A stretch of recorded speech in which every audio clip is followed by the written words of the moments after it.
ലൂക്കോസിൻ്റെ സുവിശേഷം 10-ാം അധ്യായത്തിൻ്റെ 41-42 വാക്യങ്ങളാണ് നമ്മൾ വായിക്കാൻ പോകുന്നത്. ലൂക്കോസിൻ്റെ സുവിശേഷം 10-ാം അധ്യായത്തിൻ്റെ 41-42 വാക്യങ്ങൾ വായിച്ചു കേൾക്കാം. ആ വചനത്തിൽ നിന്നുകൊണ്ട് ദൈവം സംസാരിക്കാൻ പോകുകയാണ്. കർത്താവ് അവളോട്, മാർത്തയെ മാർത്തയെ, നീ പലതിനെ ചൊല്ലി വിചാരപ്പെട്ടും മനം കലങ്ങിയും ഇരിക്കുന്നു. എന്നാൽ അല്പമേ വേണ്ടൂ, അല്ല ഒന്ന് മതി.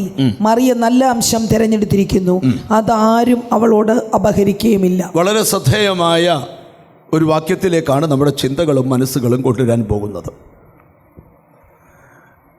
വേദപുസ്തക ചരിത്രത്തിനകത്ത് ഇത്രത്തോളം അനുഗ്രഹിക്കപ്പെട്ടൊരു കുടുംബം വേറെ ഇല്ലെന്ന് പറയാൻ പറ്റിയ ഒരു കുടുംബമാണ് മാർത്തയുടെയും മറിയയുടെയും ലാസറിൻ്റെയും ഭവനം.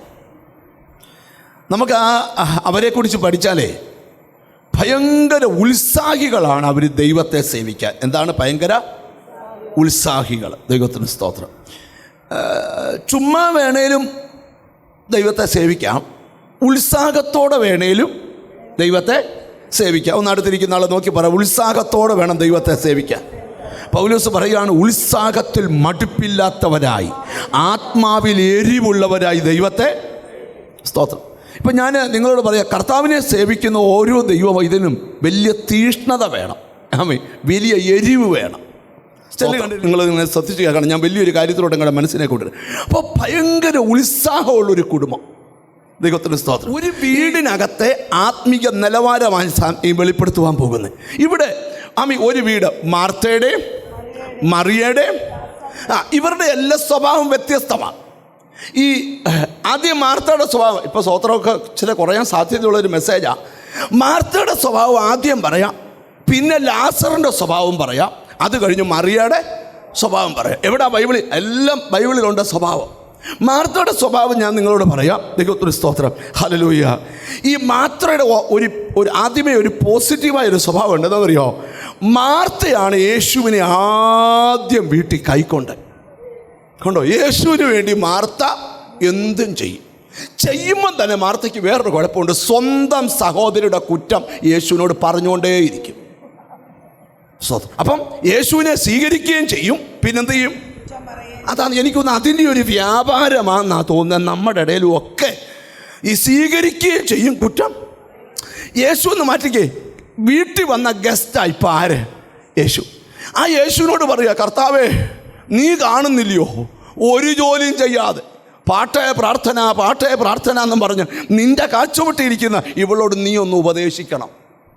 എന്നും പാടിക്കൊണ്ടിരുന്നാൽ പോരാ, ഇടയ്ക്കിടയ്ക്ക് കാബേജ് തോരനൂടെ വെക്കണമെന്ന് അവളോടൊന്ന് പറയണം. അതിൻ്റെ അർത്ഥം എന്തുവാ? വന്നയാൾ വിചാരിച്ചോണം ഒരു പണിയും ചെയ്യാത്ത ഒരു മടിച്ചാണ് യോഗം എന്ന് പറഞ്ഞുകൊണ്ടിരിക്കുന്നതെന്ന് ഒരു കുറ്റപ്പെടുത്തൽ അങ്ങോട്ടിട്ടു. പിന്നെ രണ്ടാമത് സ്തോത്രം, മാർത്തയുടെ അടുത്ത പ്രത്യേകത സ്തോത്രം, എപ്പോൾ വാ തുറന്നാലും അവിശ്വാസമേ പറയത്തുള്ളൂ. ലാസറിൻ്റെ കല്ലറൊക്കെ ചെന്ന് പറയുക, കർത്താവേ മരിച്ചു, നാറ്റം വെച്ചു. നാറ്റം വെച്ചെന്ന് ആരാ പറഞ്ഞ്? ഇവളാ പറയുന്നത്. ഇല്ല, കഥ മൊത്തം ഉണ്ടാക്കുക. ഇനി ലാസറിൻ്റെ സ്വഭാവം, എനിക്ക് ഇതിലൊന്നും നിൽക്കാൻ താല്പര്യമില്ല. ഇനി ഞാൻ ദൂതിലോട്ടാണ് വരുന്നത്. ലാസറിൻ്റെ സ്വഭാവം പ്രത്യേകതയാണോ? അസുഖം വന്നാൽ കട്ടിലേ കിടക്കും, മരിച്ചാൽ കല്ലറേ കിടക്കും, സൗഖ്യമായാൽ പന്തിയിലിരിക്കും. എന്താ വേണേം ചെയ്യും, കിടക്കണേ കിടക്കും, ഇരിക്കണേ ഇരിക്കും, മണവുമില്ല ഗുണവുമില്ല. ഇനി മറിയയുടെ സ്വഭാവം, ഇതെല്ലാം പറഞ്ഞേച്ച് ഞാൻ ദൂതിലോട്ട് വരിക. സ്തോത്രം. മറിയയുടെ സ്വഭാവം കൂടെ പറഞ്ഞേച്ച് പോവാ.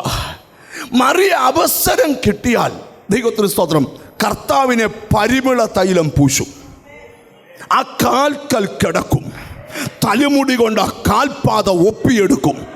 ഓ ഹല്ലേലൂയ, ദൂതിലോട്ട് വരിക. ദൈവത്തിന് സ്തോത്രം. മാത്രമല്ല, ആ കർത്താവിൻ്റെ കാൽക്കലിരുന്ന് വചനം കേട്ടുകൊണ്ടേയിരിക്കും. നിങ്ങൾ ശ്രദ്ധിക്കുക, 3 സ്വഭാവമുള്ള 3 പേര് ഒരു വീട്ടിൽ താമസിക്കുക. എന്നാൽ ഈ വചനത്തിന് ഏറ്റവും പ്രാധാന്യമുള്ള ഭാഗം എവിടെയാണെന്നറിയാമോ?